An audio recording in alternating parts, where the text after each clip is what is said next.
teams, one here at home, another in Texas, working together to catch child predators, and they say they got one. We'll explain next. It took over 20 years, but Cody High School's marching band is back. It makes me feel like I'm a part of something much bigger than myself. I'm Lauren Edwards in Detroit with a close look at the halftime show.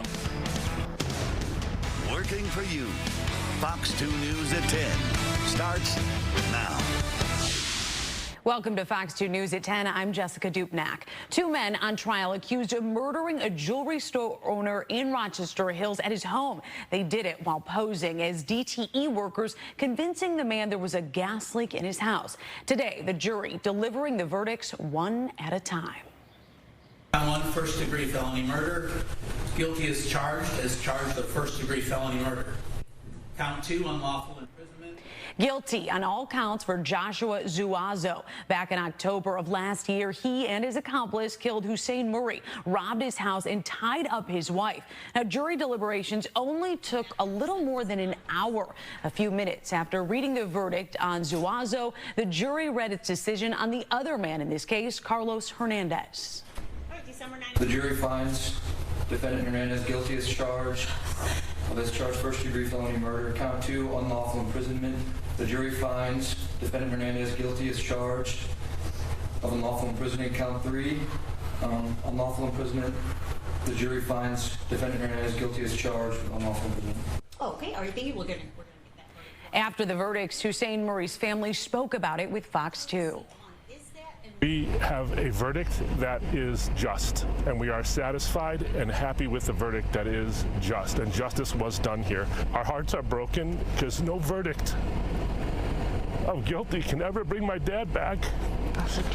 But we will honor his life, his generous spirit, his strength of heart, and honor this woman with every breath we have. Both men will be sentenced December 9th. A K-9 deputy discovers hidden memory cards believed to contain child porn. It's a case that actually started in Texas. A task force down there working with one in Monroe County to catch this alleged child predator. If I can sum this up, it's horrifying. A Monroe County man accused of sending child porn kids just 8 to 12 years old to undercover officers in Texas posing as fellow child predators. And obviously, if he is exploiting children or that sort of thing, there's a high probability it could be happening in our communities. The task force in Texas working with Viper, the Monroe County Sheriff's Task Force, to investigate sex crimes against children. They served a search warrant at the suspect's house Friday, where the sheriff says they found even more devices with suspected child porn. They're going to do a deep forensic analysis of all the electronic media that they seized from the home. It was actually K-9 Stretch, who specifically trained to search for electronics, who located hidden memory cards at the man's home. What he does is there's certain components of the electronic device that he's trained to hit on, and he indicates on those devices. K-9 Stretch was donated to the sheriff's office in 2022 by a local motorcycle club. They've gone in and searched entire residents and then let the dog go in, and he's found small flash drives hidden in shoe boxes in drop ceilings. This suspect will be extradited to Texas, but will likely face charges locally, too. We understand you want to protect those boundaries of your children, but please take a moment and analyze what they're doing on social media. Now, the suspect is facing one felony count in Texas. Once he's extradited and charged, the sheriff's office will release his mugshot. And we're getting a look at some of the body cam video from last Sunday in Grand Blanc. Officers closing in on a killer who opened fire on a church and lit it on fire. Take a look.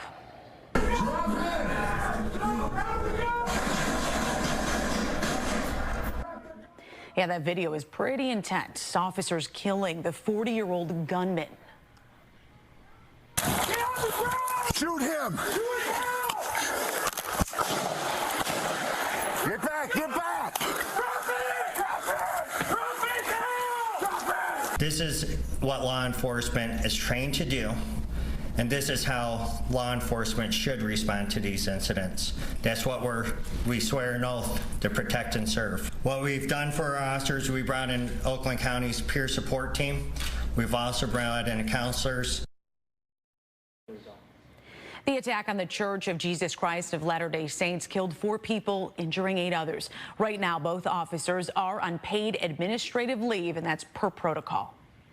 Rapper Sean Diddy Combs is going to prison. Today in Manhattan, a judge sentencing him to 4 years and 2 months. Back in July, the court finding the 55-year-old guilty of prostitution. Prosecutors asked for more than a decade. During the trial, the jury heard more than 2 months of testimony detailing Combs' private life. He begged the court for another chance, saying he was a changed man.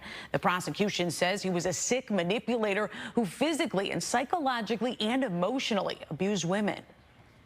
Basically had a lot of good things to say, the judge did, about Mr. Combs and his contribution to the community over many years and to racial justice. But on the other hand, he has to pay the price for what he did. The judge told Combs that life after prison will provide him a path toward rehabilitation. Lawmakers in Lansing have passed a budget for the new fiscal year. The bill totals more than $80 billion, including an additional $1 billion in spending to fix Michigan roads. The new budget also includes more than $10,000 in per pupil funding and a continuation of the student free lunch program. There were also billions in spending cuts, including for the Health and Human Services Department. The Senate also voted to impose a 24% wholesale tax on marijuana sales. The measure has now been sent to the governor. We have a duty to deliver for the people. That's what public service is all about. And no, we're not going to agree on everything. I don't agree on everything with my fellow Democrats, and I certainly don't agree with Republicans on everything. But the fundamentals are true for all of us, and I think we were able to show that, and I'm glad for the leadership of Senator Brinks and Speaker Hall. The final budget includes $26 million to support a new fighter mission at Selfridge Air National Guard Base, along with $14 million for ice storm recovery money in northern Michigan. The governor is expected to sign the bill sometime this weekend. And the federal government shutdown is dragging to the end of its 3rd day, and hopes for a quick end, they're fading. Another Senate vote to reopen the government failed today, falling short of the 60 votes needed. President Trump is now preparing for layoffs and cuts across federal agencies. House Speaker Mike Johnson announced the House will close next week in a move to pressure the Senate to take up the Republican funding bill already passed.